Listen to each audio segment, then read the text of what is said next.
계속해서 이번엔 위클리 픽 시간입니다. 첫 번째 픽은 박종훈 기자님이 준비하셨죠? 네, 최근 중국 도로에는요, 바로 이것이 출현해서 화제가 되고 있습니다.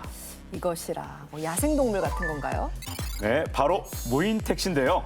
오. 네, 지난달 8일부터 이 중국에서는 이 무인 자율주행 택시가 운행되고 있습니다. 그러니까 운전기사가 없는 택시라고요? 네, 그렇죠. 과연 어떤 건지 현지 통신원의 생생한 체험기로 확인해 보시겠습니다. 신기하네요. 네, 어플리케이션을 통해서 이 무인 택시를 부를 수 있는데요. 네, 기본 요금은 한 3,000원 정도 됩니다. 택시 요금도 있군요. 네, 그리고 이렇게 탑승자 핸드폰 번호를 누르면 이 차량 문이 열립니다.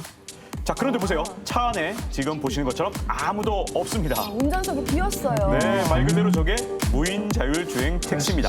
작동을 하고요. 앞에 있는 출발 버튼을 누르도록 하겠습니다. 자, 지난달 8일부터 중국의 충칭, 우한에서 이 바이두의 무인 택시가 운행 허가를 받으면서 운행을 시작했는데요. 지금 전화가 왔는데 지금 전화가 저희가 촬영을 하기 위해서 안전벨트를 잠깐 풀렀는데 지금 북경에서 전화가 와서 지금 안전벨트를 안 하게 되면 위험하니까 안전벨트를 해달라고 지금 지금 연락이 왔습니다. 아니, 벨트 안 한 걸 어떻게 알고 전화를 한 거죠? 카메라가 보고 있나요? 아무래도 이 사생활 보호는 좀 안 될 것 같은데요. 바로 그런 것 같습니다. 저렇게 곳곳에 카메라가 좀 있거든요. 많이도 설치돼 있네요. 앞차와의 거리를 유지를 하는데 앞차가 너무 느린 경우에는 차량을 추월하는 모습을 볼 수 있습니다. 자, 느린 화물차가 자연스럽게 저렇게 지금 현재 지나가면 추월도 하고. 네, 추월하고 네, 빵빵거리면서 이 앞차나 오토바이의 경적을 저렇게 울리기도 합니다. 와, 그러니까 정말 운전사가 없이 택시가 주행을 하네요. 아유, 언제 이렇게 중국의 자율주행 기술이 발전했었나 싶습니다. 어떻게 보셨어요, 박사님? 네, 그렇습니다. 이게 사실은 이게 자율주행 자동차를 만든 기업이 중국 최대 포털 사이트인 바이두에서 만든 겁니다. 네. 이게 세계에서 두 번째로 이제 무인 택시 상업 운행을 시작했는데요.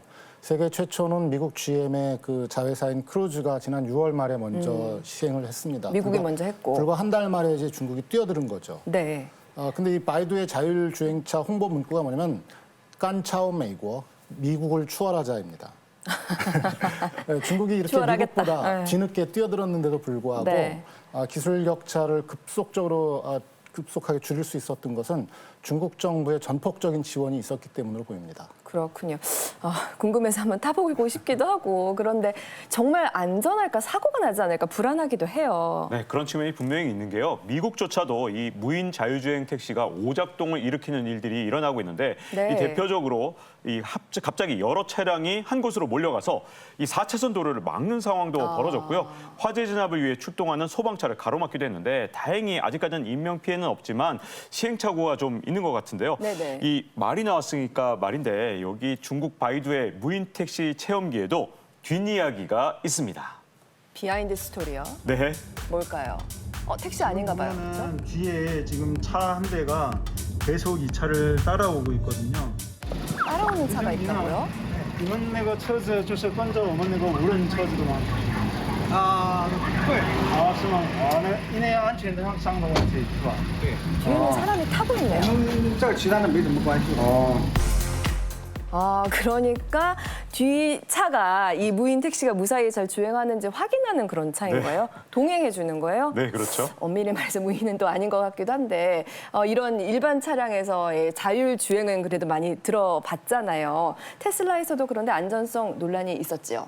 네, 지난달 이제 미국 전역에 방송이 됐던 광고가 하나 있는데요. 테슬라의 자율주행 차량이 그 어린이 모형을 인식하지 못하고 그대로 들이받는 좀 충격적인 장면이었습니다. 네, 이 던 프로젝트는 민간 단체에서 만든 영상인데 이제 테슬라 측에서는 허위 정보가 담긴 사기 영상이다. 그리고 이게 정말로 이 실험이 뭐 인증을 받은 것이냐라고 강력하게 이제 반박을 했죠. 그러면서 법정 대응도 이제 고려를 하고 있는 것으로 봅니다. 그런 일이 있었군요. 네, 그만큼 이 자율주행차의 기술적인 안전 문제에 대해서는 계속 논란이 되고 있는데 여기에 또 하나 이 바로 윤리적인 문제도 좀 생각을 해봐야 되는데요. 윤리적 문제. 자, 만약에 내가 이제 자율주행차를 운전하고 있는데 브레이크가 네. 고장났어요. 근데 네네. 앞에 많은 사람이 있어서 차량 방향을 꺾으면 내가 죽고 그리고 꺾지 않으면 여러 사람이 죽는 상황. 자, 과연 제가 하나 질문을 드릴게요. 이런 상황에서 자율주행 차량이 어떻게 아유. 작동하도록 프로그램을 해야 되느냐? 어떻게 생각하세요? 말문이 막히고요. 다 사는 방법으로 프로그래밍이 돼야죠. 그러니까요. 왜 아무도 다치면 안 힘드냐. 되죠. 맞아요. 옳고 그름의 문제가 아니라 이건 진짜 가치를 어디다 두느냐 하는 문제이기 때문에 사실은 인공지능을 프로그래밍할 때도 이런 논란이 있을 수밖에 없겠죠. 이런 기술 문제뿐 아니라 진짜 윤리적 문제가 발생하네요. 네, 이런 적자는 난제에도 불구하고 각국 기업들은 자율주행 기술 개발에 속도를 내고 있습니다. 네. 대표적으로 그 테슬라의 일론 머스크는 지난 29일에 완전 자율주행차를 연말까지 출시하는 게 목표다라고 야심찬 계획을 발표한 바가 있습니다. 네. 이 자율주행차는 이제 6단계로 기술 단계가 나뉘는데요. 그 머스크가 얘기한 거는 이제 6단계, 마지막 단계의 자동차를 개발하겠다라는 계획을 밝힌 것이고요. 예. 우리나라도 뭐 좀 빨리 추격을 해서 그 개발에 박차를 가해가지고 미국, 중국하고 같이 좀 경쟁하는 나라가 됐으면 좋겠습니다. 그렇게 되면 정말 좋겠습니다. 모두가 바라는 바이죠. 계속해서 다음 키워드도 살펴보겠습니다. 두 번째 픽, 김지윤 박사님이 준비하셨죠? 네, 제가 준비한 픽 일단 키워드로 확인하시죠. 네.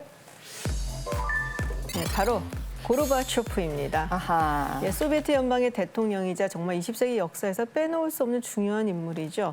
맞습니다. 그랬던 그가 30일, 91세의 나이로 별세했습니다. 미하일 고르바초프 전 서기장의 정치 일생을 영상으로 만나보시겠습니다. 네. 고르바초프는 1985년 54세의 나이로 공산당 최고 서열인 서기장에 오르게 됩니다. Больше деловитости, больше демократизма, больше организованности и дисциплины. 집권 이후 그는 페레스트로이카와 글라스노스트를 외치며 공산당 중앙 시스템을 완화하고 또 언론 자유를 허용하는 등 개혁과 개방 정책을 추진을 했었죠. 네.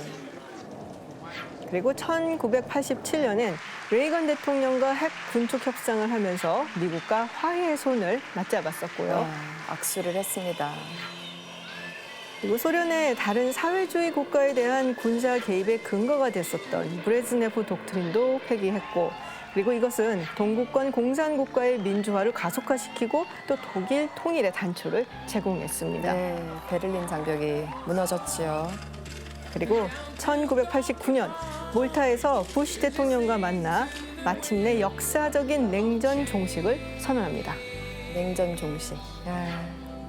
하지만 그의 이런 노력에도 불구하고 보수 강경파의 반발로 소련의 혼란이 가중이 됐죠.